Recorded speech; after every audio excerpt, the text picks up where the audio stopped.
Maybe we go according to the plan then. Is Mr. McDermott, Ian, are you happy to present your... I most certainly am, Razor. Thank you very much indeed. And my apologies that Adam has, I think he's now back. Yeah, Adam is back. Yeah. You want to reverse that plan, yeah? Oh, just to be on the safe side, you wanted to leave early. So do you want to go first or do you want Ian to start? Adam, which one do you prefer?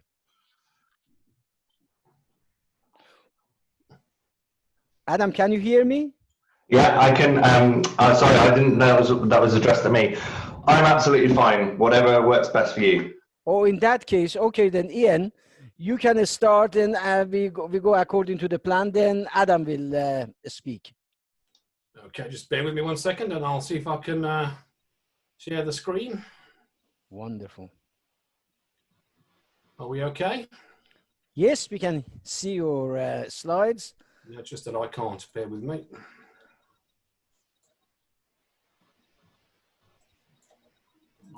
Right, we should be off and running now. Thank you very much. You're welcome.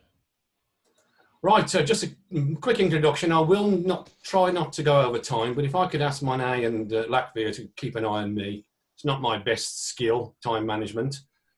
And I'll try not to trample all over Adam's time slot. But I'm Ian McDermott. I represent the Municipal Tree Officers Association, as you can see. And that's the largest professional body of arboriculturalists that look after municipal trees in the UK. I've been doing this one for about 40 odd years, and I'm a professional urban forester. And if you don't know what that means, it's just that I don't have a lot to do with trees anymore. It's all to do with the problems that trees cause. I will say we've got a few people from the tree world on the call. So my apologies, you will have seen some of these slides already. And thanks to Habib, who went before, stole about 30% of what I was about to say. So this probably won't be quite as long as I expected. My video, which you'll probably can see, has a nice little background. I can't see it, I'd hope you can, which says killer trees. And it's just to say and bear that in mind that air quality is the world's biggest issue, and we've heard that today. Well, as tree managers, we have an awful lot of other calls. And obviously tree safety is usually the one that calls first. So I've just dropped that in the background to remind you that it's not just about air quality for us. Trees in the urban and rural environment present us with huge management tasks. And this is just one of them. There's a video which we haven't got time to play now, but you can make a note of this. This presentation is recorded, as I understand. So you can make a note and download that. It's a YouTube video, and it's just a very good 3 or 4 minutes of why we really should be planting more trees to do with air quality, quite specific. So just to recap, and again, I said previous speakers have dealt with this in a lot more detail than I intend to. The Committee on Medical Effects, we've just discovered this, 40,000 premature deaths every year.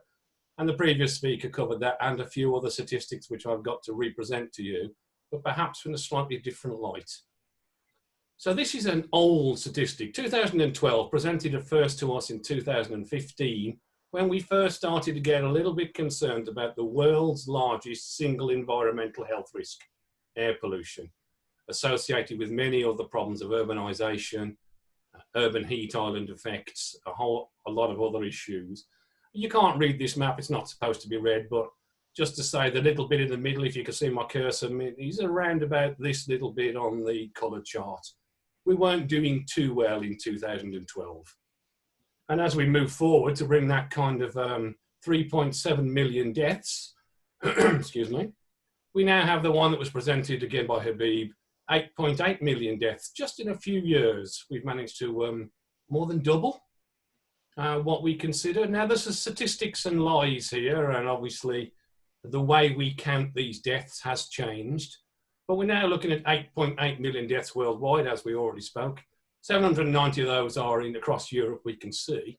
But to put it into perspective, in the 20th century, around about 108 million people were killed in wars. So human conflict killed 108 million people in a century. In 12 years, a little over a decade, we killed more with air quality than we ever killed in human conflict in the 20th century. And for some reason, we don't take it too seriously. So we've heard today only the mention of trees twice, both of which were passing, in my opinion, passing nods towards trees. And I was asked to speak to Sandwell Council, which is where I live, to talk to their air quality committee about 1.5 years ago. And these are some of their statistics. So where I live makes where some of you live seem like nirvana with nothing but pure oxygen.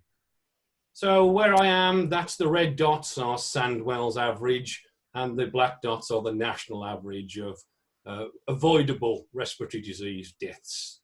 So yes, we are far more likely, and the trend is upwards, and this ends in about 2017. And then we have the bit about where the blue lines are male, female, and then that average again of general across the UK. So as an old white guy living in Sandwell, I'm fairly likely to die of a respiratory disorder. Nice statistic. Sorry, was that a question? No, sorry. And just as a cautionary tale, I made a presentation. I was invited to join the air quality management group at Sandwell. I made a presentation, explained to them that their cycle route for the Birmingham New Road didn't make any sense at all because they were going to dig up all the trees and all the grass and put a cycle route in, which just increased the problem, not decreased the problem. The following meeting was a big row about that. They sacked the chair of the committee, disbanded the committee, and dug up all the trees in the Birmingham New Road and built a cycleway. So please take that as a cautionary tale. What appears to be a good thing may not always be a good thing. So all the trees that were absorbing the particulate matter along the most polluted road in my authority's area were removed so as cyclists could be exposed to phenomenal amounts of particulate matter. Just didn't make any sense. To bring you bang up to date, and obviously there's lies and damn lies, as I've already said. The scientists at the University of Cambridge, which is ours and not the one in Massachusetts, have pointed out that London and the Midlands, you are far more likely to die of coronavirus if you're in an area of poor air quality. We have to accept that the statistics here, areas of poor air quality are very often areas that have deprivation scores that are quite high. So there's just other things to be factored in, but there we have, people are dying more in poor air quality areas of coronavirus than areas in the rural areas where there's very little air quality issues. So just to bring it up, it's a lot more complicated. There's a lot more to deal with than at first appears. Given the fact that we've heard a bit about climate modelling, we know that the situation isn't getting any better. We know that it's getting worse. Temperatures are rising. Precipitation is set to fall, but increase across the winter. And the way that precipitation occurs is in large doses over short times. When I was a boy, a day of rain was a very, very wet day indeed. 4 hours was a wet period. Now we see it rain for a week. Things have changed, and it is difficult for our urban infrastructure to cope with these. So the changes would pose particular problems for the built areas and the urban areas because of urbanisation mentioned before. And there's only really one affordable solution to the pollution. And so far today, we've heard quite a lot about how we measure things and quite a lot of concern, which is so gratefully heard from our politicians that say we do need to do something about it, but we don't see very much action. At last year's Air Quality Conference that Razor also organised, we did hear one of the highways officers from Coventry stand up and berate one of the speakers saying in all his working life, every single highway improvement only made things worse. And I think we are looking at that now. So, on the assumption that everybody here actually accepts the fact that the previous slides may be right, and there's an overwhelming amount of empirical information that says it is, the work of your council officers is probably the single most important job for community good. And just before I do the next slide, this is a local government association slide and also a DEFRA information slide. Cost profiling, very low is 10K and under, very high is the traffic island improvements you have in Coventry, and everywhere else is ranked in between. So if one of your council officers, John, for instance, who presented earlier on from Coventry Highways, came to you and actually said, I have a piece of highway infrastructure that could reduce the stormwater considerably, reduce particulate matter considerably, capture and store excess carbon, convert carbon dioxide to oxygen, reduce the heat islands, reduce nitrogen dioxide, reduce stress, traffic, improve health, improve literacy, reduce crime, increase property values and rates at the same time, improve retail sales, and was cheap. And now I'll refer you to that previous slide. So, your council officers have actually designed this piece of equipment, and it's called street trees. And I would thank you very much for the organising committee who have tree people on the organisation and have actually the first time, I think, ever in the UK, an air quality conference has had somebody talk about trees specifically. So your tree officer, arboriculturist, urban forester, tree warden, whoever, has already invented something that does all of those things, and yet you don't do them. And this is the bit that's a bit of a concern. And you do need their skills, because it is not just that simple. You have a situation where we do hear, and we have heard on regular occasions, that trees will actually make things worse along the highway corridors if they're not designed correctly. So you need the right species in the right place. And you've heard that many times. It's a terrible saying, but it's not just a case of having big, tall trees. And if you see on the slide in front of you, you can see on the right-hand side, we've got lots of little different shapes, trees. As the buses and the cars come along, we've got vegetation that intercepts the particulate matter before it hits the properties or the people or whatever else. It's not just about the right species, it's about the design. And when you don't have a tree at all, we don't have to worry about that. And I think Kenilworth Rail Station would be a great example. Fantastic frontage, not a single tree. Lovely concrete bollards to stop the cars getting on there, a job that could have been done by trees. Just an opportunity lost. And here's some stuff from the Trees and Design Action Group, which specifically looks at airflows and urban form, and I thank my colleagues at TDAG for providing this information. If we've got the trees in the wrong place, and when buildings, airflow, we can actually cause particulate matter to be trapped below the trees if we have emissions coming in that area. At this point, they introduced a bit about deposition. We haven't heard much about that today, but we did hear a figure from Habib saying that one of the biggest polluters are actually buildings, and that is deposition. So it's coming out of the chimneys and dropping on us. Trees remove, when the leaves are on, 100% of particulate matter, 100% when the leaves are on. And those studies were done in Birmingham, which is obviously where I'm from, if you can't work out the accent. However, when the emissions are under the canopies of the trees, they can be concentrated at street level and cause higher levels of exposure. So it is a case of design.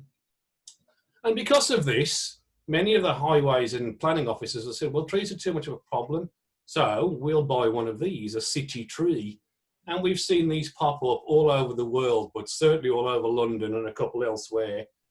It's a city tree, that's what they call it. It costs £21,000, and it's a plastic structure that's recyclable, I'm told. It's powered by photovoltaic cells, and it's moss.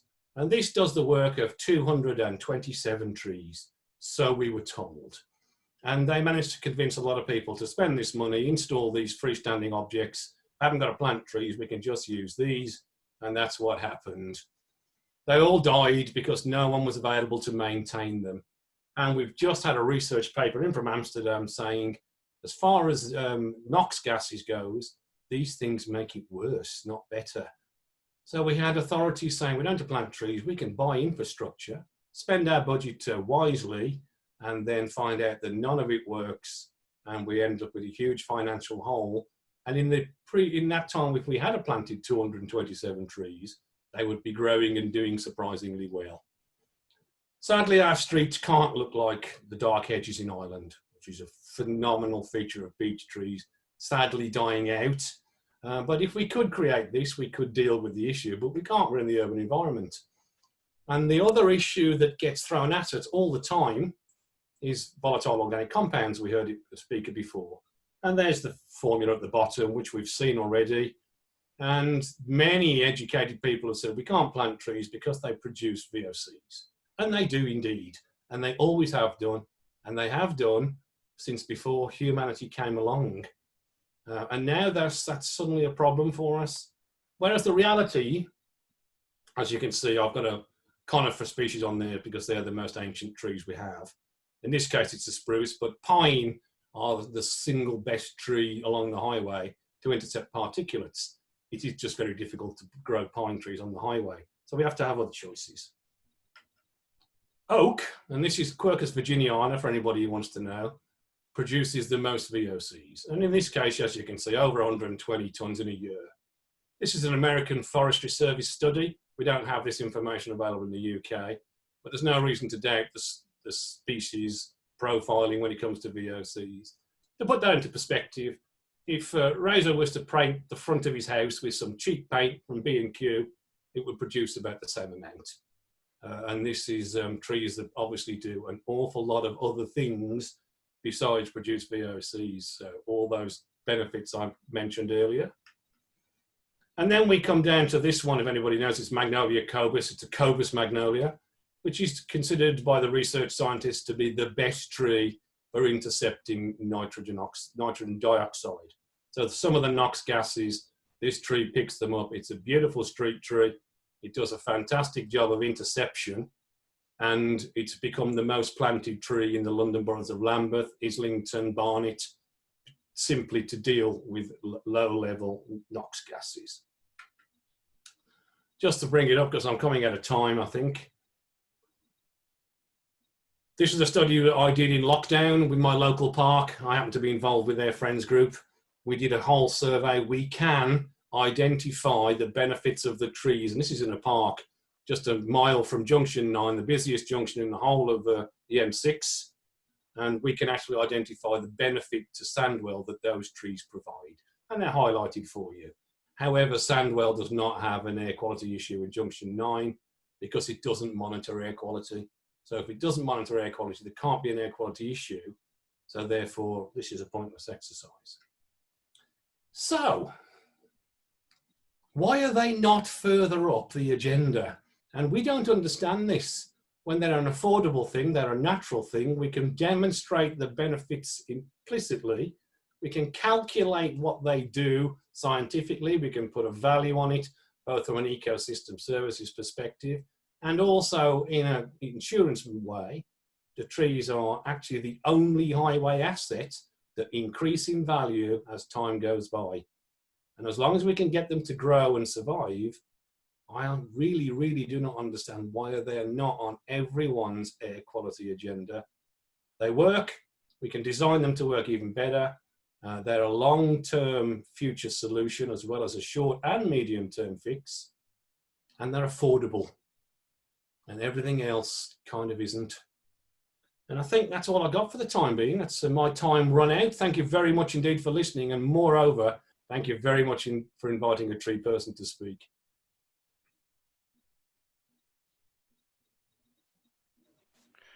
Professor Razor, you have to unmute your microphone. Just bear with me a second. I can't. Even I forget.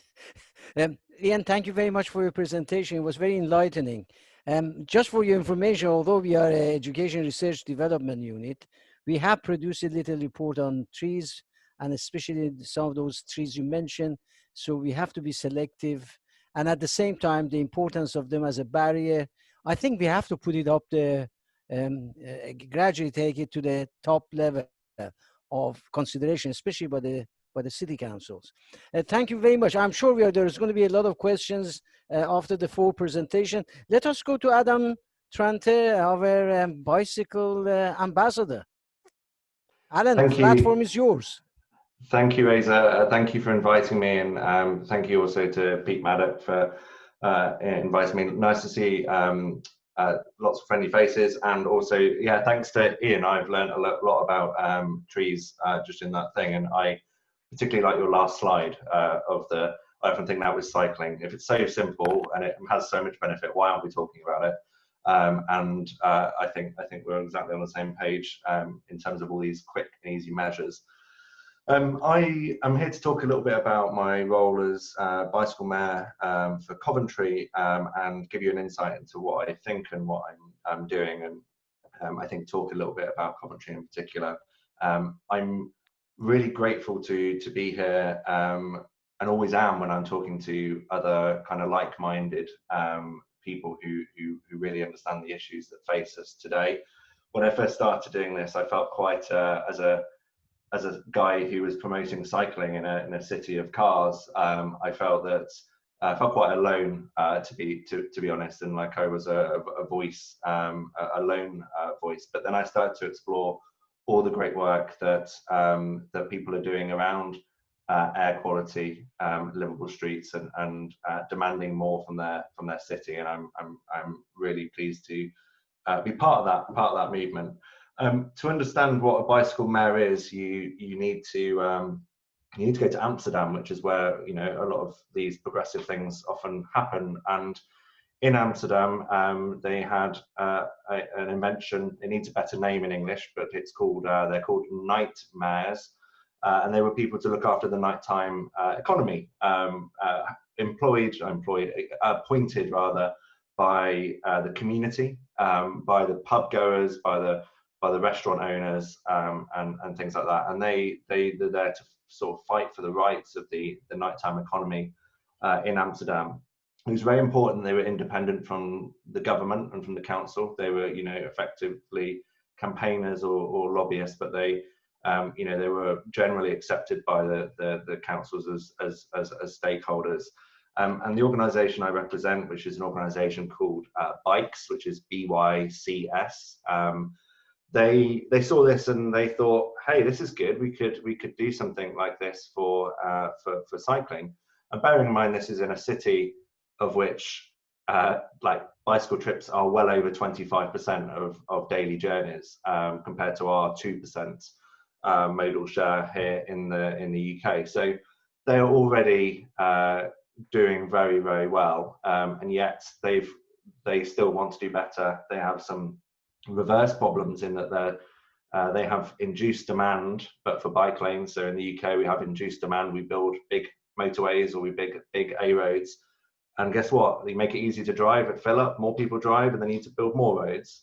In Amsterdam, they have to do the same, but they have to do it for bike lanes. So they built high quality bike lanes, and now there are too many people on bikes for the bike lanes. So the organisation that I work with appointed the first bicycle mayor in Amsterdam, and now there are over 150 around the world. So I am number 2 in the UK.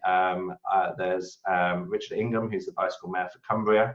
But I am the first in a UK city in terms of Coventry, and I think that's a very different type of challenge as well. We know that more and more people are living in urban areas, and that's the way that the world will go if predictions are to be believed. And my job as bicycle mayor is to do what the night mayors did in Amsterdam. Really, is to be an independent stakeholder in the city to promote cycling and campaign for better cycling infrastructure and other things that will both encourage and enable cycling, and to work within the community to build support for people-friendly streets and the benefits, and explain the benefits that cycling can and should bring to our communities, and also have an eye on the national picture, I guess, as well. So much of the progress that needs to happen locally will be directed. We've seen with the DEFRA air quality measures that this is mandated from government. And dare I say, I don't think Coventry would be doing this unless they really had to. So I think it's essential to both look at the local and national picture. And that's what I do on a daily basis. I engage with groups like this. I also engage with, very thankfully, been involved more with the Coventry Green New Deal and their manifesto, but also liaising with Warwick University Bicycle Users Group, to members and local members of Cycling UK and campaigners, and to try and share our ideas, but ultimately build a platform that we can actually instill change. And when it comes to change, no one likes change, and I think, you know, we all know that, and we'll all find that fairly frustrating. But change can obviously be a very large force for good, and we need to go back to basics in many senses. I think we've learned during lockdown, I think 6% of the most recent study shows that 6% of people want to go back to the way things were, which leaves, you know, 94% of people who don't. And I think we've all had a glimpse of this new future, this new potential future, if we embrace it and if we let it. And unfortunately, that's slipping away from us, but I'll talk about that. But we need to explore what it was, those nuggets of brilliance during an awful situation during the height of lockdown, where people were, you know, reclaiming their streets. They were talking to their neighbors. They were checking if their neighbors were okay. All the things that we've kind of experienced from kind of people-friendly streets was happening to the nation and to the world during lockdown. So very much people, you know, don't be wrong, there's some negatives to the simplistic way of a more simplistic way of life, but a lot of people saw a glimpse of what they could have, and I think that's why, you know, we're potentially ripe for change if we have the right political will. The other part is really going back to basics for the city.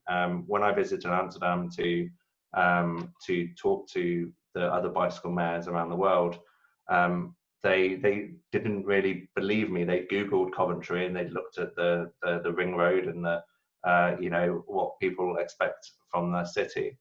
And when I told them that the bicycles they were riding, the Afield, which translates to granny bike, effectively, is the Coventry safety bicycle design created by J.K. Starley in Coventry. And we've moved on a little bit. In our bike design, our bikes, you know, we like drop handlebar racers and things like that. But in the Netherlands, they've yet to find a bicycle that is more functional for normal everyday people than the safety bicycle. So in Amsterdam, there are more bikes than people, and I would hazard a guess around 90% of them are in the same bicycle design as the one created here in Coventry. In a metaphor for the tale I want to tell, J.K. Starley, his business went very quickly, and after he died, to build motorbikes and cars under the name Rover. And you know, that's really where our city has also got to, and where many cities have got to around the country, and indeed around the world. And I believe, you know, if you ask me to define myself, I'd say I'm a cycle campaigner, but really I'm a campaigner for people, and people friendly and people focused streets and people focused transport. And I think that's probably one of the great ways we can collaborate and work together, because that's what we all share, and that's the vision that everyone can kind of believe and understand. And you're not taking things away from people. You're not saying I'm getting rid of this, or you know, I'm doing this. You're giving things to people. You're giving more space to people. You're giving places for them to interact and build communities. And when you're not in a metal box, i.e. a car, you can make eye contact with people. You can, when you're walking, you can stop and have a conversation if your built environment allows you to do that. And in Coventry, the built environment doesn't really let you do that. In some parts of the city centre, it's, you know, highly pedestrianised, and that's positive. But when it comes to cycling, it really we are really starting from nothing. I think we're getting somewhere, and I'll talk a little bit about that if there's time. But ultimately, we are very much at the start of a journey for what could be a cycling city, and that it's small, it's compact, and well, it invented the modern bicycle amongst other things.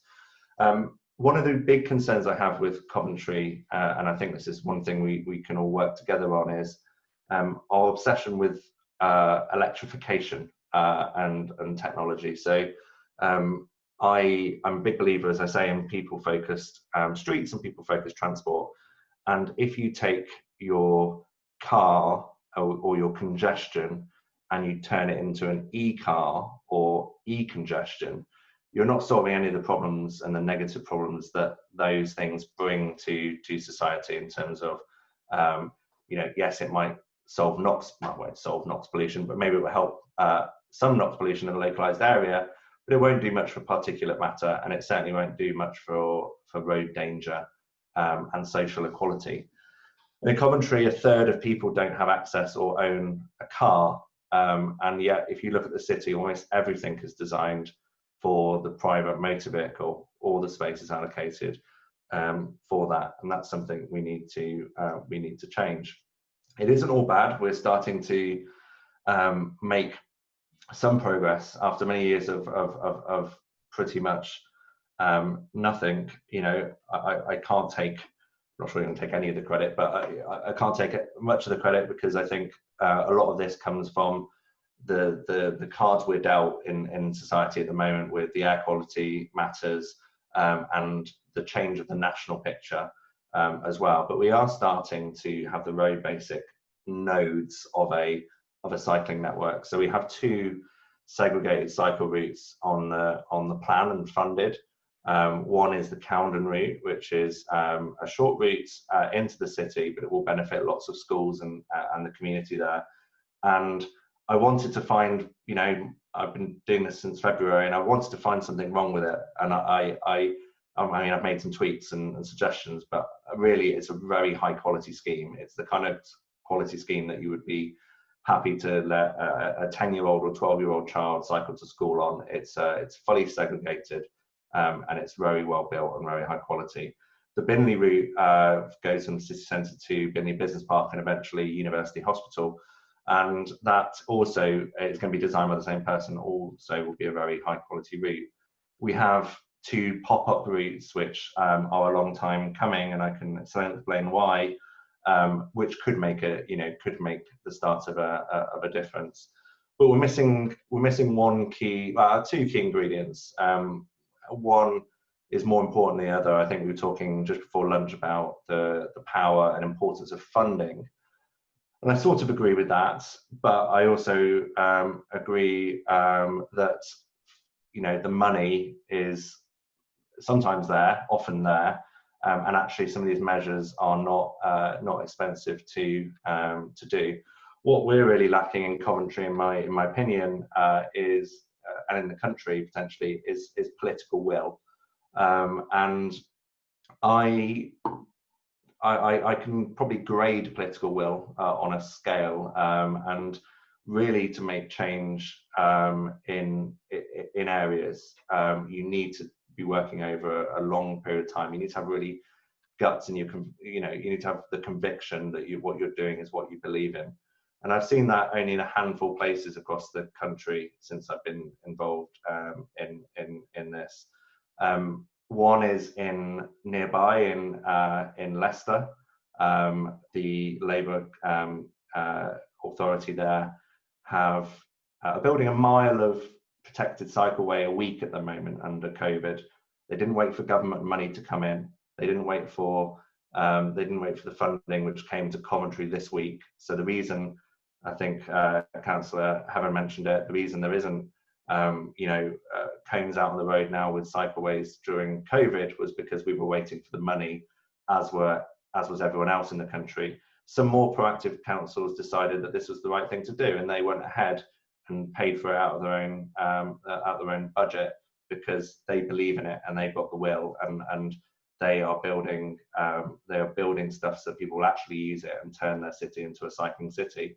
Leicester also gave over 150 bikes to NHS staff to help them get to work during the pandemic, which again, yes, you need funding, but if the will's there, you'll find a way to find 150 second-hand bikes to help people keep moving. I had a really interesting conversation earlier this week with Councillor Wasim Zafar from Birmingham City Council, and I think with politicians we should always allow the proof to be in the pudding. But from talking with Wasim, it was incredibly motivating, because he has a vision for, he's got a 4-year, 10-year, and he has a vision for it. And he knows that by the end of that 4 years, he can do some things that can make a big difference, and that will make a difference to whether he's re-elected or not. At the moment, unfortunately, I see this in parts of Warwickshire as well, we don't have that level of vision. We don't have that level of long-termness. Decisions are made on a weekly basis or a monthly basis based on the mood music of the time, based on what's popular and what isn't. So we're playing a constant game of what's the status quo at the moment, who am I upsetting, who can I upset least, where all the councillors I've seen who are doing great things know that they will never reach a consensus on these topics. They will never get anyone saying, yeah, we're all in on this. They will always get a certain amount of pushback from local residents, and even people coming from a good place like local businesses saying this is going to affect our trade. Well, actually the evidence proves that cycling walking measures improve trade over time. You just need to give it more than the week or two that you've had temporary measures in Warwickshire, and then you've taken them out again because of that kind of worry. And I sometimes wonder if we had today's kind of approach to consultation, whether we'd get anything ever, got anything done ever. I think about the cholera epidemic of the 1850s, and if we had the current consultation processes and social media, would people have complained about building sewers because it affected their way of life, or it was too much of a drastic change? And is there a reason to just get on with it? And with cycling and low traffic neighbourhoods, we have a real opportunity to drive evidence-based change in the benefit of public health. So I won't go through all the stats of 40,000 people every year from air pollution. We know all of this in this group, but there are a few things that we can do to make a massive difference. And the thing that I'll just talk about quickly, because I think it's the most urgent thing for Coventry and something that I think we can make a difference on, is what's described as low traffic neighbourhoods. So in the chat, I'm just going to share a link to my Twitter, and this is a low traffic neighbourhood video from Dulwich. And basically, low traffic neighbourhoods are effectively planters or bollards that say road closed on them, and they are put on in the middle of typically residential streets or areas of lots of like local shops and houses. So by putting them in the middle, you're stopping cars cutting through and using it as through traffic. Residents can still access it to here, and residents can still access it to here, but there's that point closure in the middle. And that can get rid of about 15% of traffic from the area overnight, because you've just made it more difficult for people to move about. You know, nobody wants to, you know, if you think about it, driving to the shops for 3 minutes or 2 minutes to go and get some milk doesn't make much sense unless it's really convenient and you put parking outside and you've got ample parking there. So by making it more inconvenient, you stop the rat running and you stop the excess car usage. What that does is create what's called low traffic neighbourhoods with a few other measures. And that means that 20-mile-an-hour zones and these points closures mean that people are really free to play outside. Kids are free to play outside. People can walk, people can cycle, and you can make a huge transformation pretty much overnight at the cost of around £2,000 for planters and trees. And in Waltham Forest, where they piloted the scheme, they have much higher walking and cycling rates. Their NOx is almost knocked off the chart in 1 year. It was bright red and now it's blue, and they've made a massive difference to the kind of social mobility. It was not popular. Shopkeepers marched a coffin the week before the measures were due to signify the death of the high street, and the same people holding that coffin are now there saying this should be the format for every area in the country. And when it comes to Coventry, it's cheap. Low traffic neighbourhoods are in the Coventry plan. They're referenced in there, so you know you're not going against policy. And there is government funding now from the Emergency Active Travel Fund to do so. What it needs is residents really to club together. The same amount of residents that go to the council to say things like there's a problem with speeding in our area, you need to put speed bumps in, things like that. Speed bumps cost a lot of money. Planters do not cost a lot of money, and largely the outcome can be even better from the low traffic neighbourhoods because of the societal benefits, and that you reduce the car reliance totally. So we need to take some bold measures, and that needs political will. I've not seen it in Coventry. I've seen glimpses of it. I think largely Coventry is on the way to trying to do the right thing. I'd say it's 5 out of 10 in terms of the cycling measures at this moment. It's doing some good things. It's got funding for them, and it's delivering high quality schemes. But in order to deliver an actual vision for change in Coventry, you need political leadership that doesn't really care that it might upset taxi drivers or it might upset the motor lobby, but knows that for social mobility and air quality and all those things will be benefited because the data backs it up. It's just change is a bit scary. So that's me as a brief introduction. So I went on a little bit of what I do, what I think Coventry has potential, but it really needs politicians that come on the journey with us and not be worried about a couple of resident letters. Thank you very much, Adam, for your presentation. Because we are, we have to carry on. We are going to have a panel discussion. So let me go to Tony McNally. So Tony, the platform is yours. Tony, you have to unmute your microphone. No, we cannot hear you. You have to unmute your microphone. Can you hear me, Tony? The microphone, we can hear you now. Right. Wonderful, wonderful. Well, thank you very much for inviting me, Reza, and thank you very much for the other contributions, which really give us hope that we can turn the Titanic from the disaster course that we're on. Yeah. And there's no greater disaster course than the climate emergency that was declared really in the Paris conference, UN conference in 1995. But what it points to is that we've got to reduce global emissions by roughly 50% on average by 2030. This is a phenomenal challenge. Some are talking about zero carbon by 2030, but I'd be very delighted to see evidence of that being achieved. 50% is phenomenal. Now, we've classified this as a global emergency, but we've had the last global emergency 70 years ago. It was called the Second World War. And to win the war against fascism, every single man, woman, and child, every piece of industry, and so on, were mobilized to achieve that end. And if we're to achieve this in regard to the climate emergency, we've got to do that.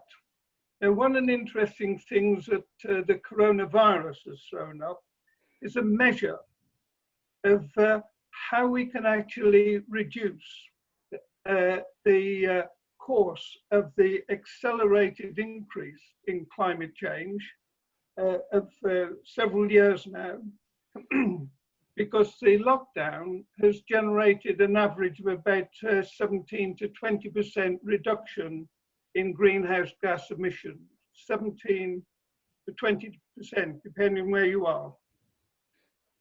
If we're to talk about the 50% reduction, that means 2.5 times what we've now experienced with the lockdown. And that gives you a really good, solid measure of the road that we have to travel. Now, fortunately, we know the solutions. We know the problem. The problem is caused fundamentally by burning fossil fuels. We also know the solution, just as we know the solution with the coronavirus. The issue is, as with the coronavirus, applying those solutions, and above all, the political leadership to drive it.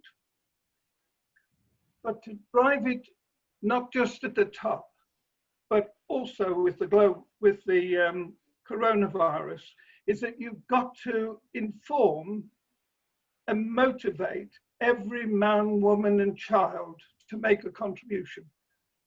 So it won't just be done at the top, even if you've got good political leadership.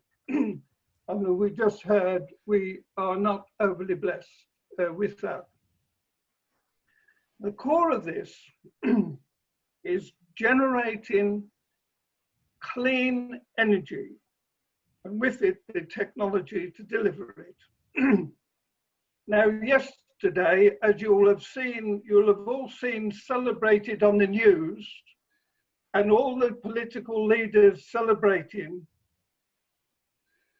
in the UK, and great waves of people going out on the street celebrating yesterday, that we've just announced that there's going to be a wind turbine farm built off the coast of East Anglia, Norfolk actually, that's got the capacity to generate the equivalent to supply 100% green power to 2 million homes. That would represent the equivalent of the whole of the West Midlands and the whole of the East Midlands from that one project. The other interesting fact is that the money for it and the driver for that has come from Scandinavia. Hasn't come from the City of London. It's the Scandinavian countries, but we're going to be the beneficiaries.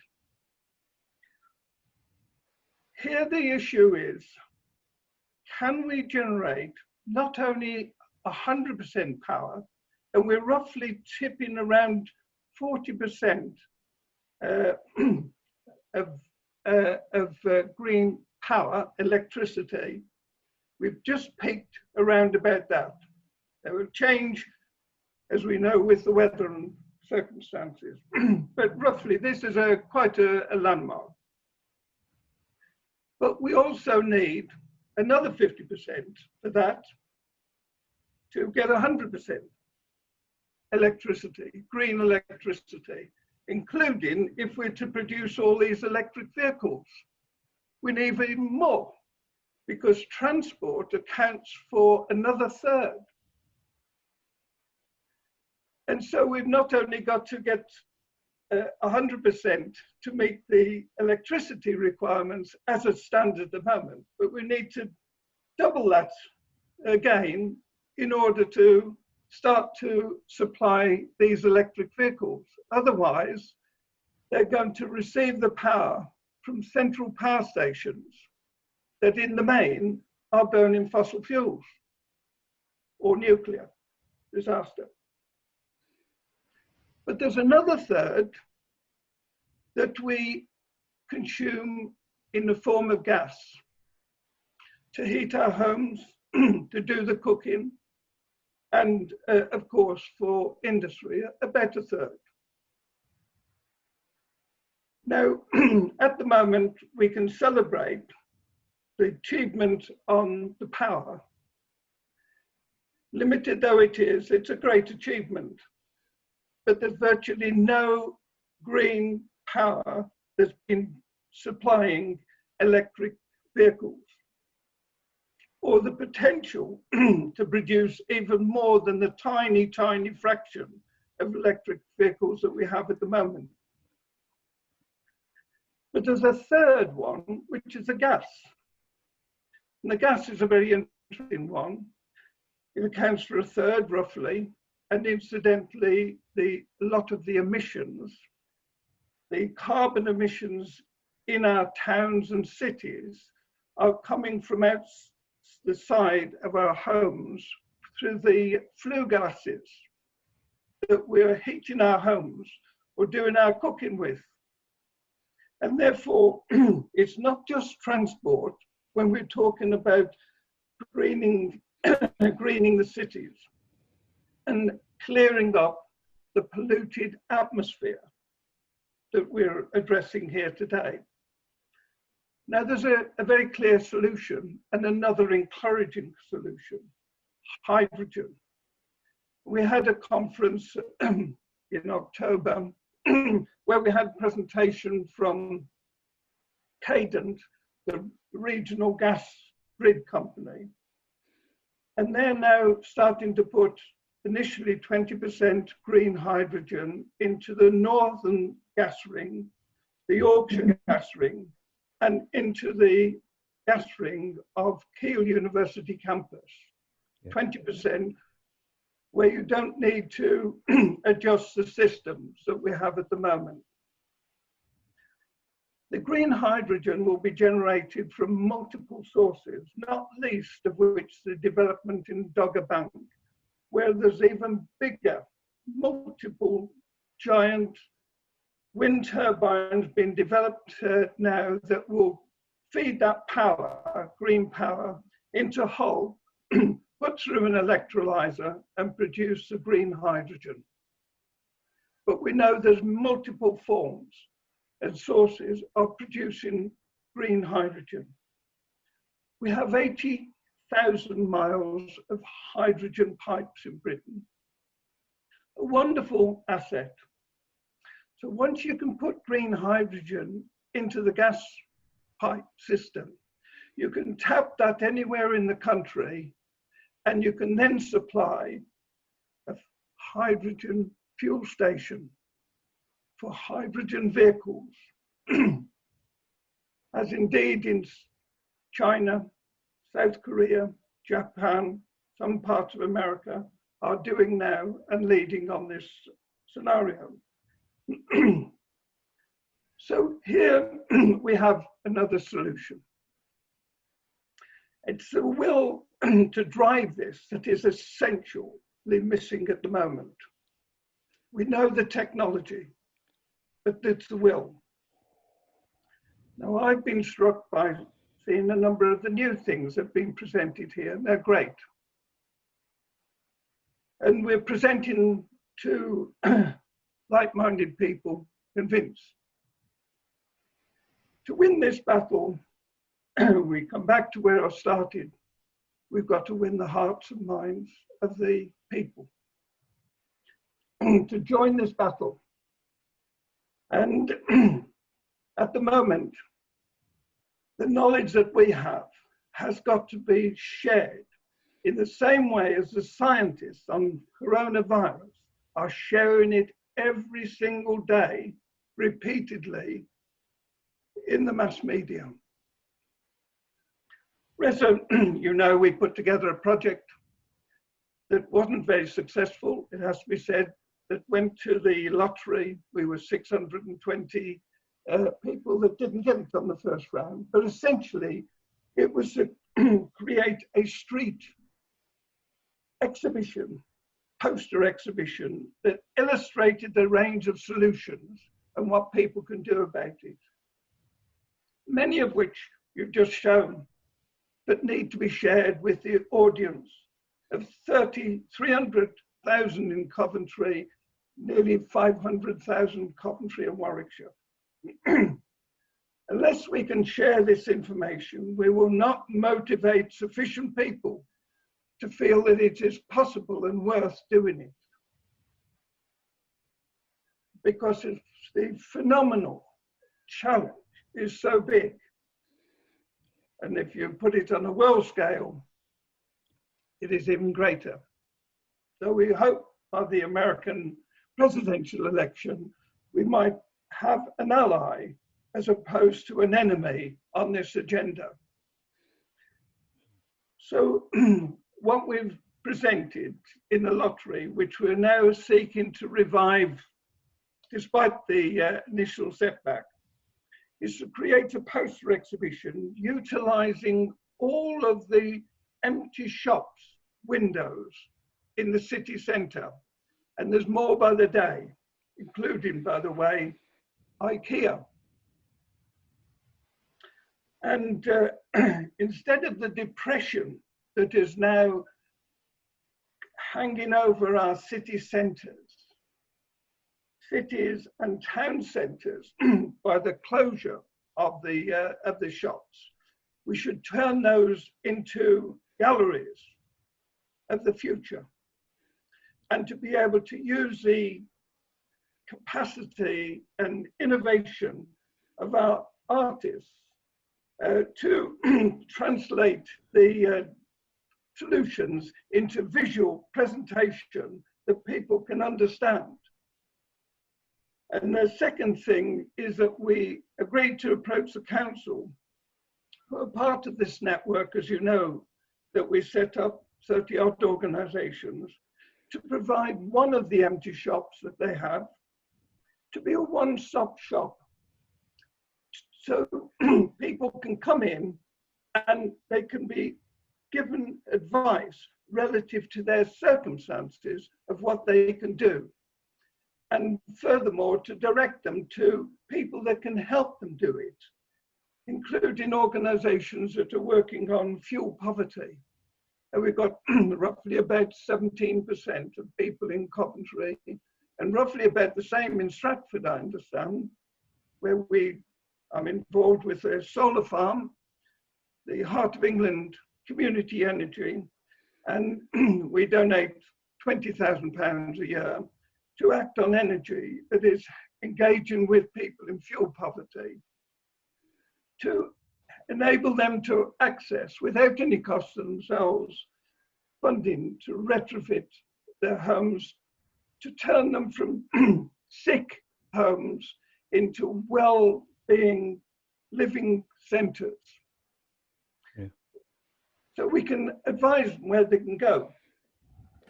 And here we want to try to replicate that across all of the towns in Coventry and Warwickshire, not to mention, of course, the potential of Birmingham, where you've just mentioned about Wasim, that we can utilise the disaster it is now, the model that we've operated on for 50, 60 years of the city centres being the thriving hub of the life of the community, and turn those into vehicles to be able to inform, motivate, and engage the critical mass of people that will make this achievable, hopefully together with the political weight of leaderships of councils, local authorities, as well as the government. So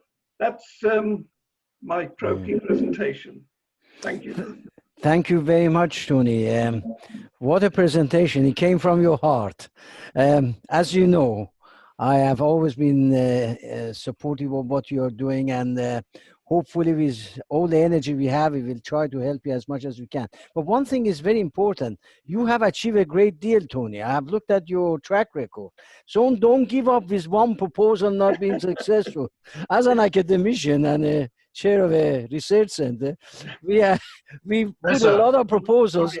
Sorry to interject, but I really am worried that we're now 45 minutes behind. Yes. Thank you very much, Alan. So after Tony, we are going to have some question and answer sessions. So shall we go to Tom Maidment then? Yes, the last speaker of complementary initiatives. Oh, yes. I'm from Coventry Green New Deal, which is operating in Coventry. It's a non-partisan group.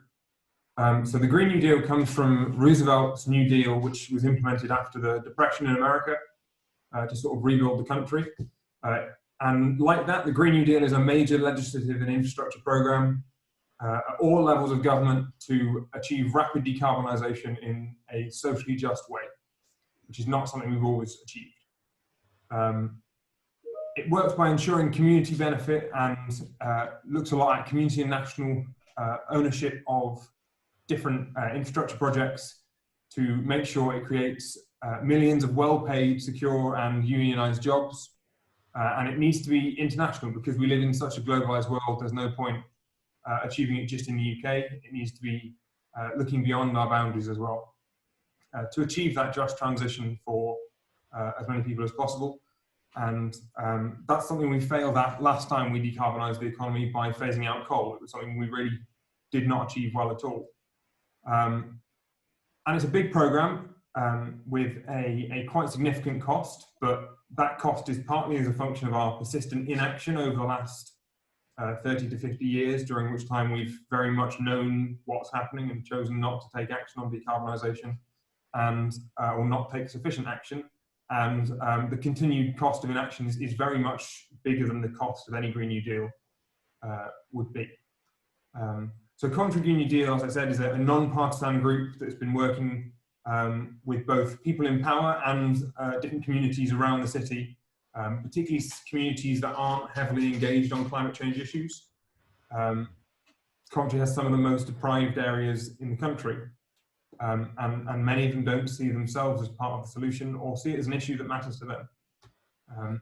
But to be an effective lobby group with various different levels of government, a big thing for us is people need to be informed, and we also need to be able to organise and organise communities in an effective way. So we've held a number of events on this, in like workshops, public meetings, and we've got a training on Saturday, 4th of July, that's this weekend at 6 o'clock, just before the pubs, for people who are interested. It would be great to see some of you there.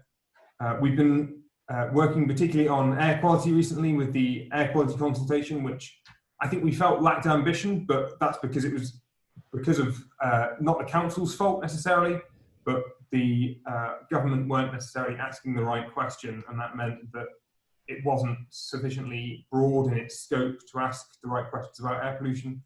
It focused very much on transport, and that's important because, you know, 200 people, if you take that 40,000 number and break it down, that means about 200 deaths in Coventry and about 300 deaths in Warwickshire. So it's quite a significant annually. That's quite a significant number, and particularly in Coventry, the areas that hit the poorest are in general the poorest areas. So the largest source of pollution in Coventry is the waste incinerator, which produces particularly unpleasant things like dioxins and really nasty things. You burn waste. If you see waste burning, it's horrible. Places like Bell Green, Wood End and Henley Green, which are amongst the poorest areas in the country, but also very much the poorest areas in Coventry. And that's where it falls. That's where it's been designed to fall, because that's where they didn't get the objections, basically. And through that air quality consultation, we've been working with the council. We've established a good relationship with the council. We had a meeting recently with Adam and the head of transport at the council, who were able to do a public meeting, which was good. And we've held other meetings like that and workshops. And although we've sort of been stopped by COVID a bit, we've been doing community engagement, going out to communities, particularly in those deprived areas, and engaging them on climate, understanding what they need, because so often the people who need to be asked the question on climate change particularly, and on climate mitigation, are the ones who aren't in the room. They're the ones who we forget to ask because they're not there.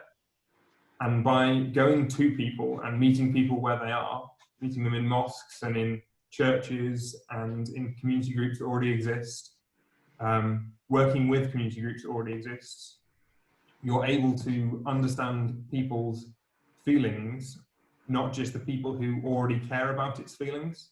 And that's a really key part of the GND, because you've got to bring everyone with you to get the correct solutions.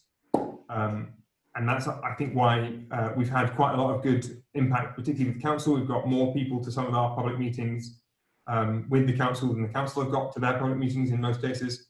But yeah, that's mostly what I want to say. We've also developed 10 proposals for a green reset after COVID, is the other thing we've done at the moment, when we're trying to get elected officials to sign up to those. So those are looking at making Coventry a cycle city, as Adam touched on, getting freight out of the city by having hubs around the city, which already sort of exist, improving homes or as they already are rather than just new build, helping residents with recycling. So having the incinerator really drives down recycling rates because it's often more economic to burn the waste than it is to recycle it. And also our mixed recycling system at the moment is very, very bad at recycling. It's very good at contaminating the waste, which makes it harder to recycle. We're looking at more trees, looking at making sure those people who've lost their jobs through COVID have good, green, unionized jobs to go into in the future, retraining people for those jobs. So gas fitter is not going to be a job for much longer. For maybe in 20 years, it may be that gas fitter isn't that common a job, but those people can do something like that very adjacent skill of heat pump fitter, and making sure that the retraining exists, not for training someone as a heat pump fitter from the ground up, but making sure you can go from an adjacent trade into that job, rather than having to do a whole new apprenticeship sort of thing. And also looking at reinvesting public money, public pensions from current investments into things like green bonds and green investment portfolios, so that they can be used to finance a lot of these low carbon technologies, many of which are cheaper over a lifetime and just have a higher upfront cost or have a higher overall cost when you include the cost of financing. So something like a wind turbine is about 20% more expensive to build than a gas turbine, but essentially costs nothing once it's built. And that's a cash flow issue. It's not actually it's a financing and cash flow issue. It's not is it more expensive? It's way cheaper over a lifetime. Even nuclear is broadly on a par with thermal energy when you look at its total lifetime costs, but when you include financing, it is quite significantly more. And the risk, it's a long-term risk. Yeah, and the last thing is talking about accelerating, or already have. So I've put those in the chat, and I've also put a link to our energy training on Saturday at 6 o'clock. So it would be great to see you all there. It's about the energy system. It's to inform people so that they can effectively lobby on those issues, and you don't have to have any knowledge of the energy system coming in. It's very much for novices and giving you a level of understanding on those important systems in our society. Thank you. Thank you very much, Tom. If you don't mind, we go straight to Keith, so that and I have a solution for the time, because I have said enough. So when it comes to my session, I just have one point to make, and then we go to have a few questions, and then the chamber will meet to discuss and evaluate what we've done today. So Keith, the platform is yours. Tell us about air quality and what you're doing in Nuneaton and Bedworth. Right, thank you very much. It's marvellous to hear all the positive going on elsewhere. And it's a bit disappointing that things aren't quite as positive up here in Nuneaton. I'll just, are you all seeing my slides okay? Not yet. Not yet, okay. I'm probably not pressing the right buttons then. From the beginning. You seeing them now? Yeah. Yep. Yeah, good. I'm Keith Kandaka. I've been in environmental campaign for 15 years, mostly started on waste and incineration. I am a county councillor and a borough councillor in Nuneaton, but I'm obviously not speaking on their behalf because I've got various issues with both the county council and more so the borough. In talking about air pollution, I thought I'd talk about this report that came through with our local plan a few years ago, because it typifies what's going on. And I'm sure the same examples are happening across Coventry and Warwickshire, but to a lesser extent, I hope. And it was really nice to hear some of the stories from Kenilworth and Warwick and Leamington as to how much more progressive things are down there. Basically, we had a lot of consultants come in to do an air quality assessment for our local plan. And this really is an eye-opener as to how air quality is monitored and how these consultants do these reports. So I thought a good way to sort of explain what's going on in the Nuneaton and Bedworth is to sort of walk you through some of the issues I've discovered. Like everywhere, we're getting a whole lot of housing dumped on the Nuneaton and Bedworth. I live up here in the Nuneaton, that's the M6, Coventry's down there. And in modelling the air quality problems from all this new housing, there's been an awful lot of things done to manipulate the data and to make it seem like it's not a problem. And we clearly have massive existing problems in the Nuneaton and Bedworth, particularly down going into Bedworth, into Coventry, with all the industrial estates, very polluted, and it's not monitored because there's no people living down there. Likewise, on the A5, we've got queues and massive problems, but there's not many people living up there. And the air quality stuff that's been done in Nuneaton Bedworth seems to be out trying to not find air quality pollution problems rather than to find it. One interesting thing I discovered is when they model the roads to see what air pollution these developments will do, they compare the roads with an average rate of growth of 2% a year in traffic with the roads with this new housing. So effectively, they're comparing the new housing where it is with just general growth. So they take out an awful lot of these, what was going to be 8,000 houses in the modelling by already modelling against with and without development, because without these developments, it's still with developments. You just smudged them over the whole area. So that's one of the key problems, is the whole modelling is done on a dreadful basis. And the second trouble is how we study pollution. Around the Nuneaton Bedworth, we have these tubes, these diffusion tubes, which look like they're all spread around these polluted areas and picking up all the pollution. And we've got 2 air quality zones in Nuneaton.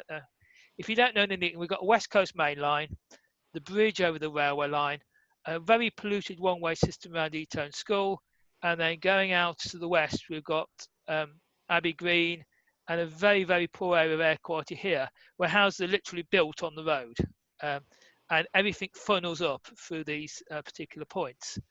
And on the one round us, they used to do really good modelling with diffusion tubes, which consistently showed curbside levels well over the 40 over the whole year, up and down.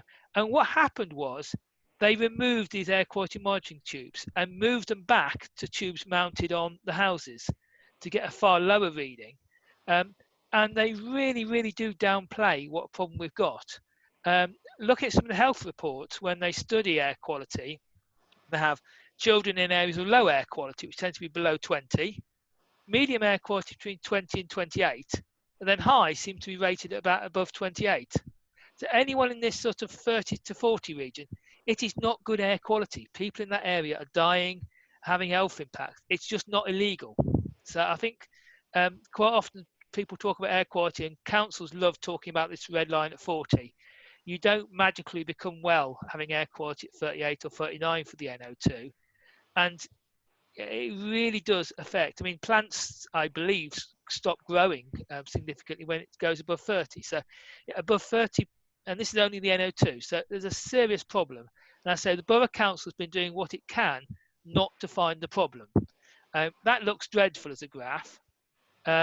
This is where they used to have the tubes on the lampposts. So all around the one-way system, there was little tubes on all the lampposts. Then for a couple of years, they had them on the lampposts and the front of the houses.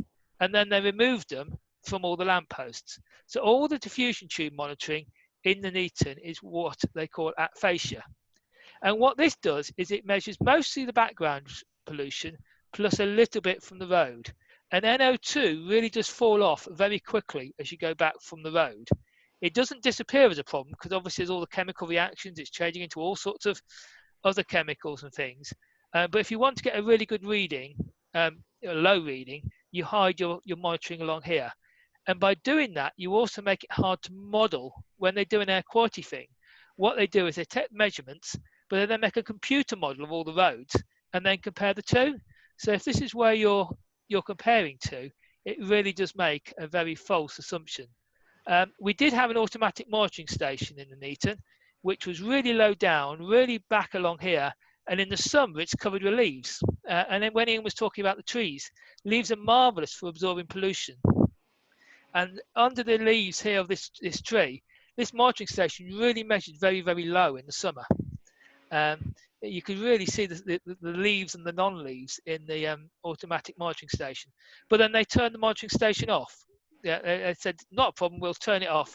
And so we've lost any real-time knowledge of air pollution in Nuneaton and Bedworth, and we've lost the calibration between the tubes and the automatic. And my best one in the pollution zone, this is the gate, the reception for the school.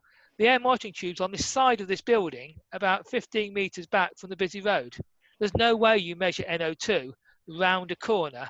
And for most of the period, there was actually a nice hedge along here as well. So it was a perfect location not to measure air pollution. When they did all the modelling, they then make a model and then they compare the two. And they say, well, we'll do a slope and then we'll do all the fudging. If you actually look at the measured NO2 from their tubes, it goes up to 20 odd.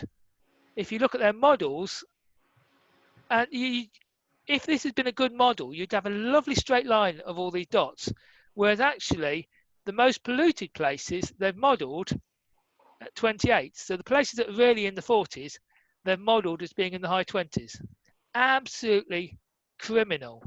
And I was really keen to find out more about this. And you can actually get the monthly monitoring data from the council.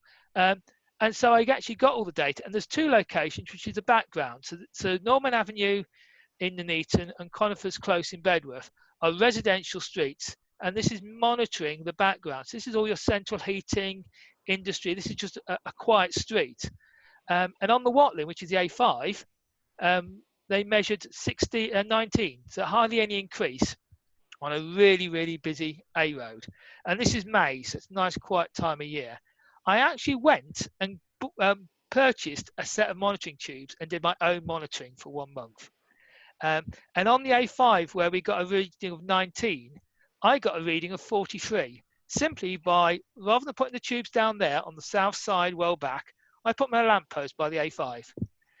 43, and this is in May, which is a really low month for pollution. This is where I put my tube. That's where the queue goes in the morning.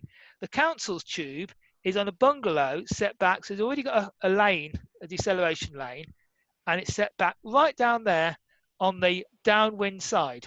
So they will find virtually no pollution there, even though it's on a really busy road, because the prevailing wind goes across the fields, across the road, across the traffic to here. Absolutely classic way of hiding pollution. And when they did all this reporting and modelling, I actually got an email from one of the council officers to the consultants who wrote the monitoring report.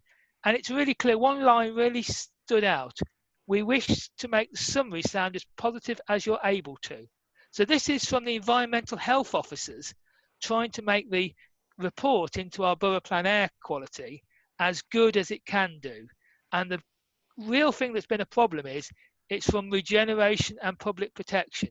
We have in the Nuneaton and Bedworth, like lots of other councils, a conflict because the council is trying to promote all this development and is the public protection.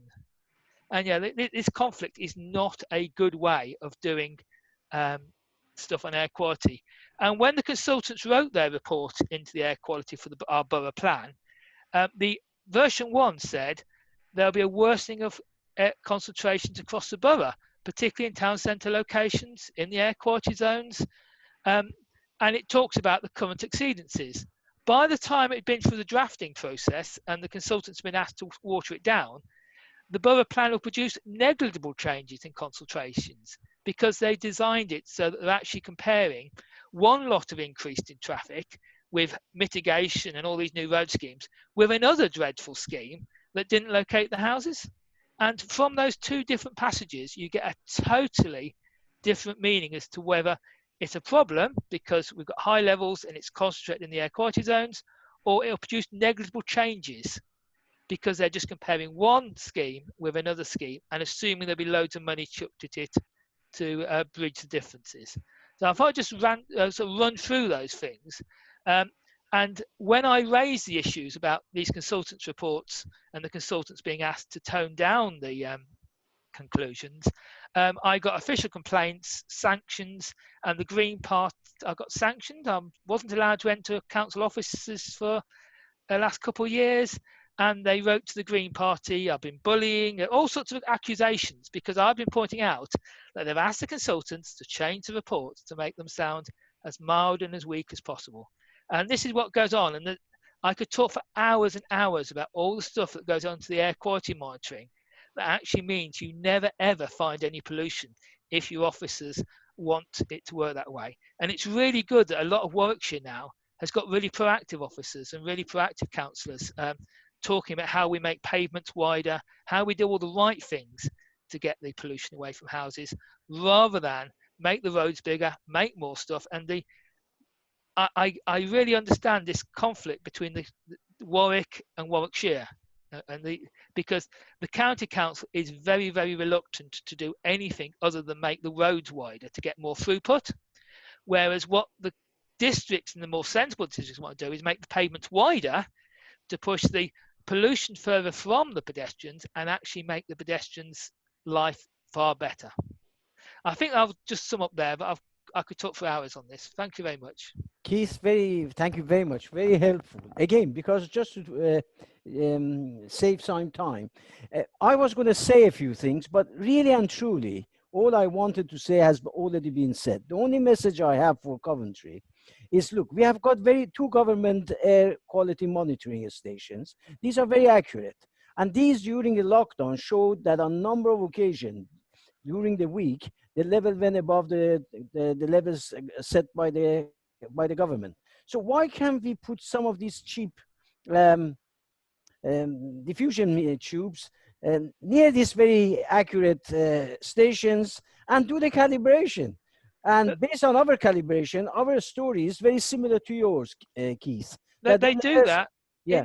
In the actual cage above these monitoring stations, there's actually the tubes co-located with the monitoring stations.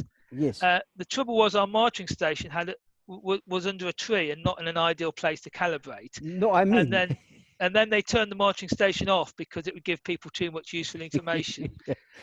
No, I meant people, independent organizations such as ours, to come and put it in the right place. Even on those, if you're pushing a pram, if you put it 2 meters or 3 meters away from the road, then you're not actually measuring what is now being inhaled by the mother and the child in the pram. So we have to be more realistic. So on that sort of basis, I hope the councils will give at least our chamber an opportunity to become involved and give an independent assessment of what is being measured and give more information and hopefully get the public more engaged. Let me just go very quickly then to I think Tony Dalton is going to chair just for a few minutes because we had a question and answer session which wasn't planned. So Tony, you are going to just chair and ask, and Mona is going to help you with raising a few questions, and hopefully those we are still attending this conference, we could respond to those questions. Just a few. Tony, platform is yours. Thank you. Just first of all, Professor, what you said at the end is actually the most important thing. He came to it. What really needs controlled by councils is controlled by an independent body, which is exactly what you're trying to set up. Am I correct? Tony, we couldn't hear you. Maybe you should get a bit closer to the microphone. Oh, can you hear me now? Yes, this is better. Right. What I was saying is, what we've just heard from Keith and what you just said basically says we need an independent monitoring organisation that monitors these not through the councils, not through government, but as an independent organisation. Yes, yes. And that really, I think, is what this is all about, is trying to find out how we can get that monitoring system up in place. Am I correct? Yes, yes, you're correct. And not only monitors it, Tony, but tells people about it in real time. Yes. A lot of people who want that is amazing. And that is a very powerful tool. Yeah, I mean, because once you've got the facts and you can put the facts to people, then people can start understanding. Because the biggest problem we've got is people realizing how dangerous our area is. I worry about my grandchildren who live in Brussels, and Brussels has the worst. It has the worst pollution of any city in Europe, and I worry because my grandchildren, whenever they come here, suddenly are running around. They're feeling much more free, and they sleep more often. And I'm sure it's all to do with the pollution. So I'm a great believer that we've got to be able to have the information, and then we've got to be able to make certain we get that information out to as many people as we possibly can. That to me is the lesson that I more than anything am learning here today, everywhere we've been talking. Anyway, sorry, I'm meant to be chairing the commission. I'm not meant to be talking. So has anybody, have we got any questions that people want to bring up? Mane, could you raise one or two questions people have been asking? Yeah, there aren't any ones for the topics just discussed. I can look at the ones that were brought up further in the beginning of the conference. Well, no problem, just a few. And also, if anybody wanna ask questions, they wanna talk, if they can raise their hands from the audience, then I can let them speak. Okay, I've got one hand raised up. Peter is allowed to talk. Peter, if you unmute your microphone, you should be able to speak. Yes, thank you. I think sort of listening to what I've listened to today, I would summarise it by saying a number of the different local authorities, whether they're district or unitary authorities, have got a semblance of a traffic management plan. But I haven't heard anybody who's got the semblance of an air quality plan. That's right. Because of the gaps. There are huge gaps in the plans we have at the moment. They're driven economically rather than understanding the health impacts, which is a clear problem. And I think the starting point, which I've really probably come to with the question, is unless you can accurately monitor what's going on in terms of all of the pollutants, and that information is presented accurately and fairly, and is made available to the population, how can you consult the population on solutions if they don't understand the problem? Yeah. That's me finished, sorry. Yeah. No, that's an important thing. Yeah. Professor, sorry. No, you are chairing. No, I was just saying how true, because that's what I want to happen. Because we know, based on the facts that we have, and we have done a lot of work for government. We have been in industry for a long time. Like Keith, myself, I was surprised to see highly elevated level of pollution in various places. There are areas that we don't even measure, like around, as I said, Warwick University. During rush hour, this is the levels are enhanced to the levels well below the target set.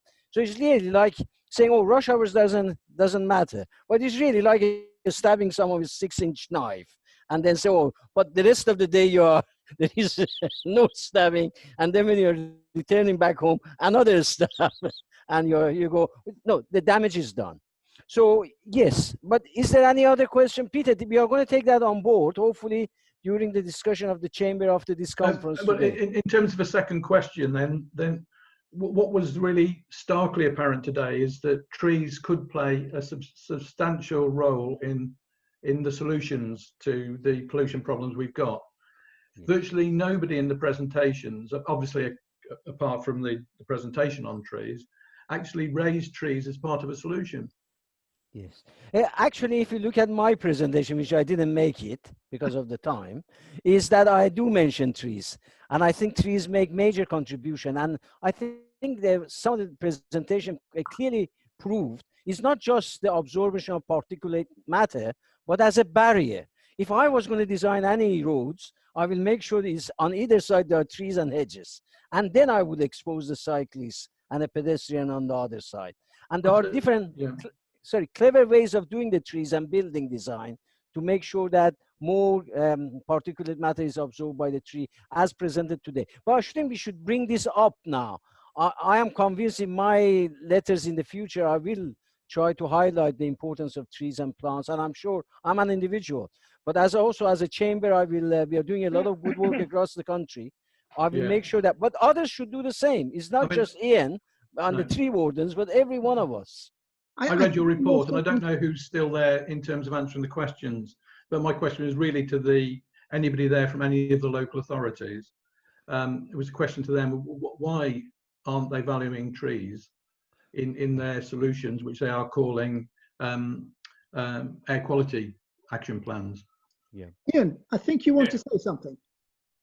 Can I speak to that one, Chair, if that's possible? Yes, please. That's what I'm trying to get. Please do. Thank you very much indeed. Yeah, thank you very much, Peter, for a question about trees. It's made my day. It does take a long time. It does take a lot of pressure. I'm not saying that this is easy by any stretch of the imagination. But in the combined authority area, Birmingham has an emerging urban forestry master plan. It has an air quality management plan. It has a plan to exclude all traffic from within Central Ring Road. which is where that question came from earlier on.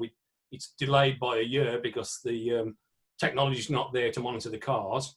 So the Coventry plan is nowhere near done. And oddly enough, Birmingham, one of the biggest Met in the whole of Europe and one of the greenest in the UK. And the clue is here, they've got about 12 tree officers. Coventry has 3, and the rest of your area, except for Solihull, have none. And there's a clue there. The government announced yesterday 60 million for green jobs. It's not new money, it's recycled money. But if you want to green your area up, you have to have an arborist in the planning department.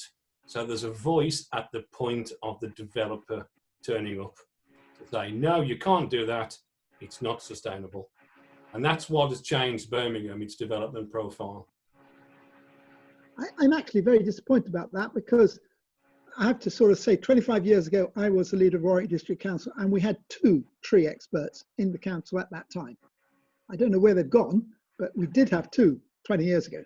Well, Chair, one moved on, wasn't replaced, and the other one got cancer and was sacked while he was off sick. So it's probably not something you want to ask about. Warwick County have quite a few, but obviously that doesn't affect you in the district area. So Leamington, Kenilworth, Ludlow, those kind of places, it's you don't have any tree input. Yeah. It must have been, I mean, way after I left, but it was interesting. Sorry, Keith, you spoke. You wanted to say something.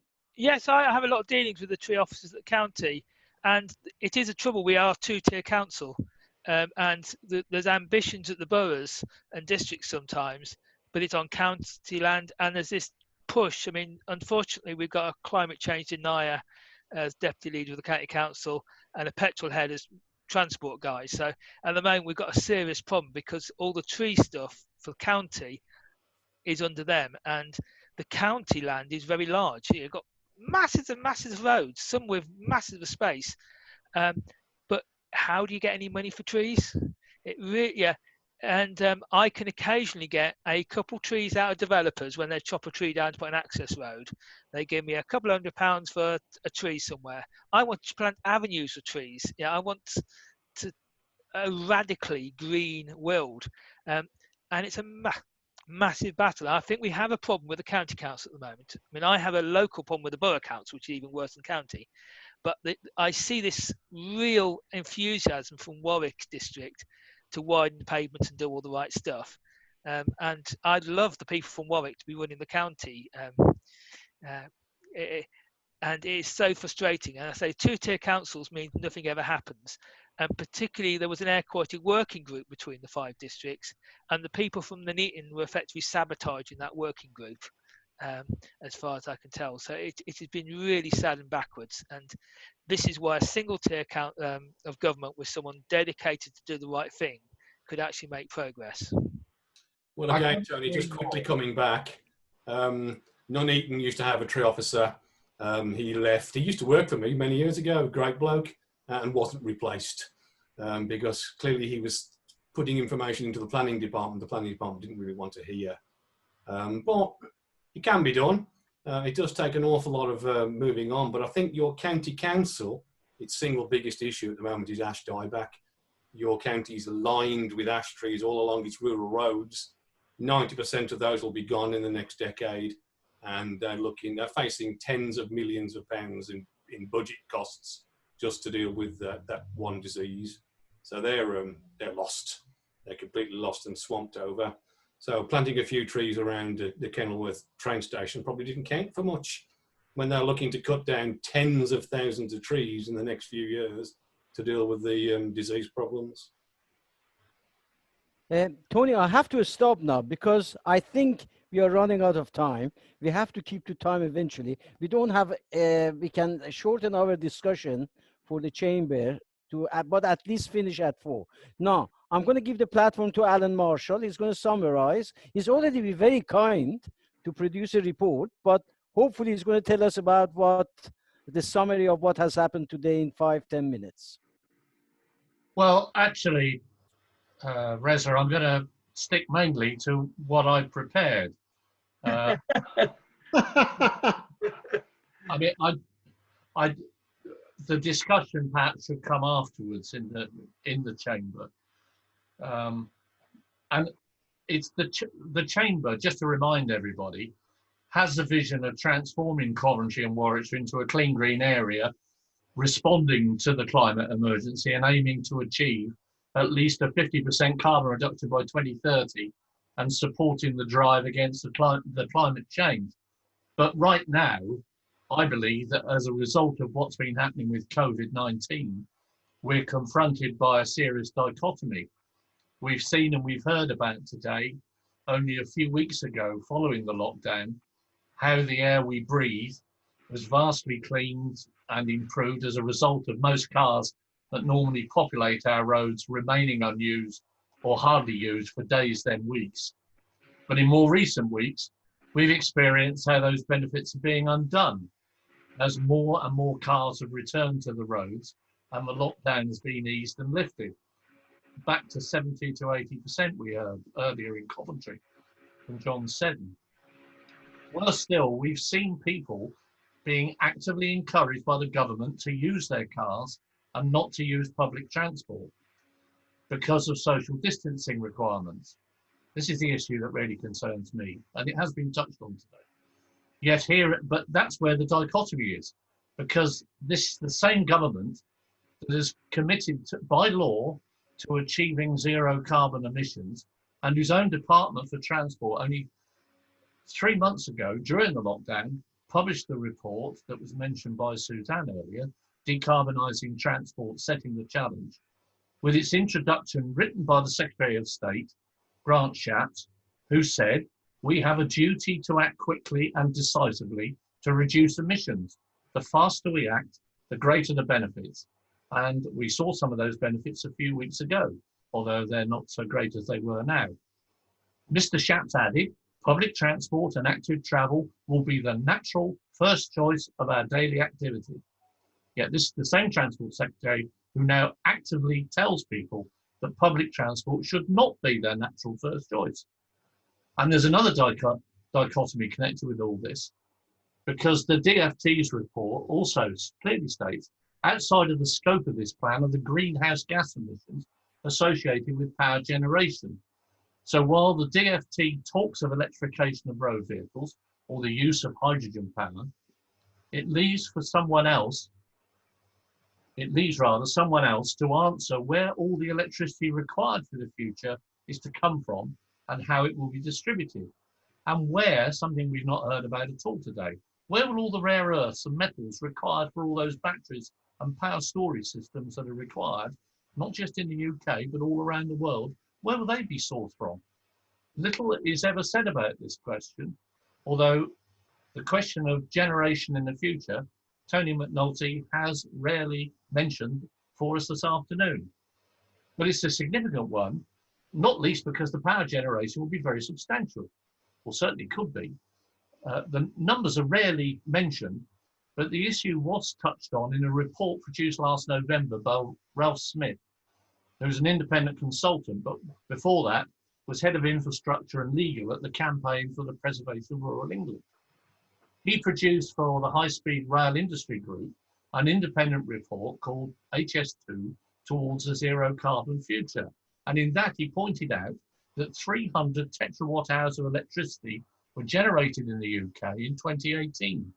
But he also pointed out that with road transport and heating switching to electrical power, this could increase to 600 tetrawatt hours by 2050. Just to repeat that, if we replace the present road fleet of all types of vehicles with electrically powered ones and heat our homes and workplaces with electricity, we will require double the amount of electricity that was generated in 2018. So as I asked just now, where's all that extra power going to come from? By the way, just to set HS2 within context, I'm an old transport man and railway manager. So I will say that within context of 100% increase in demand for electricity by 2050, Ralph Smith's report also pointed out that HS2's operations are expected to use just 1.2 tetrawatt hours when phase 1 begins in 2030 and increase to 3 tetrawatt hours when phase 2 is completed. So just 1% more electricity than was generated in 2018 will be required for the whole HS2 network. whose increased capacity and reduced journey times are intended as major contributors to achieving modal shift, especially for the many longer distance journeys which are presently car-based on the highways network. Incidentally, the long distance journeys have been increasing steadily before COVID-19, compared with local and urban journeys, the latter having remained pretty static, mainly due to the amount of congestion, which of course itself added to additional concentrations of pollutants. While on the subject of highways and HS2, by the way, it's also worth pointing out that in the context of the reduction in air pollution we recently experienced during COVID-19, the full business case for HS2 phase 1, which was also published during the crisis in April, states that the estimated total carbon emissions from both building and operating phase 1 for a full 120 years produces the same amount of carbon as just 1 month of the UK's road network. Going back to Grant Shapps' document on decarbonising transport, it states that to deliver a reduction in transport emissions needed for our interim carbon budgets and net zero, we will need to go further than the existing plans. This is not optional. There is no plausible path to net zero without major transport emission reductions that need to start to be delivered soon. And the decarbonising transport document says that the first strategic objective is to accelerate the modal shift to public and active transport. And it says that this will require behavioural changes. And on achieving it, it says decarbonisation of transport will not happen without users changing their behaviours. This key policy document from the department was published at the peak of the COVID crisis and introduced by the same Secretary of State, who has since been telling people contradictorily that their behavioural change that is needed now is to avoid using public transport. So I leave you with the question of how to resolve the way forward quickly to reduce and eliminate carbon from the transport sector, which, as we've heard elsewhere this afternoon, is the greatest contributor to the present levels of CO2 emissions and other pollutant emissions, while at the same time preventing further outbreaks of COVID-19. Can I just very quickly say that also that this week we've heard from our Prime Minister, and there's been mention of it today, of talk of the country building its way out of the economic crisis caused by the COVID crisis, including new roads and major highway improvements for more cars and HGVs to travel on, and more house building. Yet the way current house building is planned for, and especially in Coventry and Warwickshire, seems to be going in all the wrong directions, especially bearing in mind the report last year from Friends of the Earth entitled Planning for Less Car Use. In particular, I believe, and maybe this is something we should be pressing for, that there is an urgent need for the National Planning Policy Framework, NPPF, to undergo major changes to reflect and contribute to the government's legal obligation to achieve net zero carbon by 2050. And a revised NPPF should ensure that house building plans incorporate adequate public transport to contribute to zero carbon targets, including where possible being located close to existing or planned rail stations or tram stops. That they should revise Section 106 Community Infrastructure Levy criteria to focus on funding to achieve zero carbon, and give much greater weight to brownfield development to make more effective use of land which is mainly situated close or closer to town and city centres, and prevent suboptimal densities on greenfield sites whose only real value is that they are more profitable for developers. There is a real opportunity to halt this significant trend of development on green belt sites around Coventry, and if Coventry City and Warwick District Councils in particular start now to urgently review their district plans, which were approved under the current NPPF conditions. And we heard Councillor Alan Reid of Warwick Council mention this himself earlier. As Friends of the Earth stated, to significantly reduce car travel from new developments, we need to stop urban sprawl and instead concentrate development in existing built-up areas. There's much more that could be said, but time doesn't permit, so I'll end it there.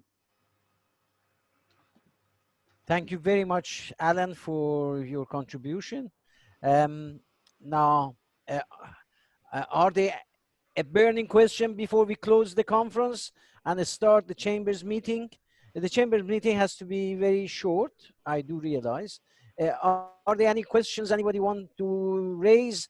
Mone, also, have you seen any burning questions that you could bring to our attention? Does Mal wish to speak? I think you have your hand raised. Yeah, okay.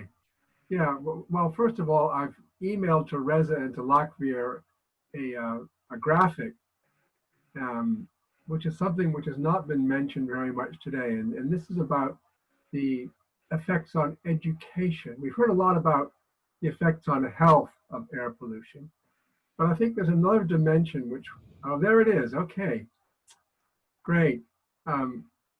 So this is about the effects of bad air on small children and on our educational chances in life. And this is research work that was done in Israel, but it actually involved a Warwick University academic. So there's someone local who could come and tell us a lot more about this. Not met the person, but he's one of the authors of this paper.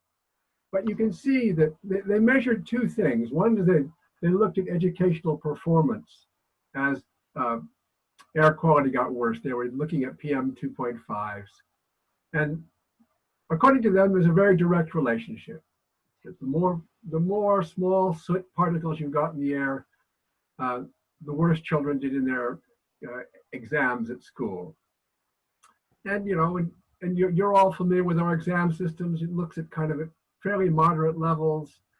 You can have a 5% decline in performance. So that's a difference probably between an A and a B, or a B and a C, or a C and a D. So that's a pretty much a blight on children's futures that we're taking away from them with bad air. So, and similarly, the other thing they looked at was the chances of getting into further education. And they saw a decline there also, that children who were coming from areas with bad air were not getting into the ranges of higher education. So I just think that this is a dimension of the crisis we're facing, which, you know, is not yet appreciated, but is very serious, and one we ought to be talking about, that we're blighting children's future chances, that their intelligence, their ability to succeed at school and careers in life is being damaged. So that's what I wanted to say about that. Well, thank you very much, Mayor. That's very useful to know, because we know, I mean, I think Dr. Habib also mentioned, it's not just question of health, it's the impact on our body as a whole. And maybe Dr. Habib, you want to say something about this? You have to put your microphone on. Thank you. I think mine is on. Yes, yes, you can talk now. We couldn't hear you initially. Yeah. But, I think it's been muted by your office. I'm so sorry. I thought that pollution does affect educational achievement by children. That was one of the things I said about children. Yeah. But the thing I want to say, and I'm putting this to Mrs. Ramerson, because she's in the politics and she understands it. Somehow we need to get the planning departments of our councils to listen to this, because this is the problem, that I could not get through our planning officers who were advising the councillors on development. They just did not want to know anything, any information you gave them. They just ignored, and they would not listen. Development near me, the land hasn't even been sold yet by the farmer. It's the bit of land that the Warwickshire said is the best example of green space in the whole of Warwickshire, because it's the border between Coventry and Kenilworth. And they just changed it to they get planning permission. Somebody decided, yes, we'll build houses on it. There was a beautiful 100-year-old hedge between my road and this farmland. The builders pulled it down. I went there. I got chased off by the people, threatened by being beaten up. And the land hasn't even been sold. And then I contacted the planning officer and I said, why is it the hedge is coming down before there's even the land available to build? They said, that's got nothing to do with us. Who is it to do with them? I feel your pain, as they say, and I really do. At the moment, I'm reading an old book by Oliver Rackham, and he deals with partly the antiquity of hedges. And when you say that hedge was 100 years old, there's every likely it was much older than that. And people consistently underestimate the importance and value and significance in every way of hedgerows. So, Suzanne, it goes worse than that, because of the removal of the hedge was approved by Natural England. It was. Can I just say, you know, Suzanne, you know, when I went to them and I complained, and this hedge is supposedly houses dormice, which is protected. Their land, their environments are protected. And they said to me, what we're doing is you remove 30 meters, we wait a little bit, make a lot of noise, the dormice move away, then we destroy the other 30 meters. And hopefully the dormice will not be affected. Now, what sort of reasoning, what sort of thinking is that? Can I just interrupt there? Because basically, you're absolutely right. But the problem is, it's the money. The people who have the money and are going to do the development end up getting priority. And they get priority for two reasons. It can be said, you say it's because of the planning officers, but it isn't. It's because in London, when if a developer appeals, he always gets it overturned in London and gets support. So in London, where the civil service are, they don't know the problems we have out here. So they just look at a piece of paper and they sign it off. And the problem comes, the fact, therefore, is the planning office gets worried about if we don't support this, it's going to cost us a fortune because we're going to have to fight an appeal and lose it. So it's really because big business and money is so involved in all our property. Sorry, and that's me, a conservative, and I don't, and I support business, but that's what's causing the problem. You did it right, Tony. Yeah. Anyway, we can't drag on forever, but one also dreadful thing now is that when they do a development, they do a biodiversity assessment at the time the planning application goes in, which means you have to remove as much biodiversity before you submit the application. Otherwise, you have to pay to have it replaced. So the biodiversity offsetting is actually causing a vast amount of biodiversity destruction because of the crazy way the governments produce the rules. Yeah. Okay. Yes, sorry, please. Let Suzanne finish, because I was listening to what advice she has for me, because I still am engaged with our resident association and we are in trouble. Yeah, I can tell you, I went to talk to the council and they planned it and I was everything ready. 1 hour before they said, Professor, we canceled your presentation because of a new development. Apparently they found something historical in the wherever it is, but they managed to cancel my presentation very diplomatically, very politely. There is no logic because I'm trying to develop the workshop I've got in the back of my offices for our STEM work with the schools. And now, because of there is no bats, they have come and seen and they did it. But that report they say was 5 years ago, we have to do it again. And there is no, they came and they said there is no, but they might. So there is a lot of now money being spent just to see if there is any bats how they can be protected. So my wish is that if I'm going to be reborn, I will reborn as a bat, because the bats are better protected than the rest of us. Now, I have to stop because I know these discussions are fantastic, but we haven't made a promise. We're going to finish at 4. We've got 15 minutes. By the way, because we are not a secret society, anybody wants to stay on and listen to us, to what we are going to discuss, because we haven't met for some time, then please do so. But before you forget, please fill the evaluation question, because as an educator, I always believe we can do better next time. Thank you very much for attending. All the very best. The members of the chamber stay. Dr. Habib, if you want to join, because we need a doctor to join us. I just want to ask a question. All these presentations, are you going to make them available somewhere so that the public can access them? Yes. What we are going to do is we've got a young lady, Mane, she's going to summarize some of the questions. We have got, Alan has produced a report. Tony usually produces a report on our behalf. And we have an academician produce an academic paper, which goes to the 1 or 2 of the ministers we send it to. So there are a number of things will be produced, but whatever you have presented, will be sent to you so you can have a copy of it. Thank you. You're welcome. And you don't mind us using your slides, do you?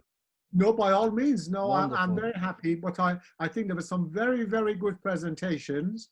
And it's a shame for them to disappear into ether and for people not to be able to have access to them. No, in fact, one suggestion I had, if you don't mind, collectively, a few of us, we can get together and produce academic paper, which we could present it to the government.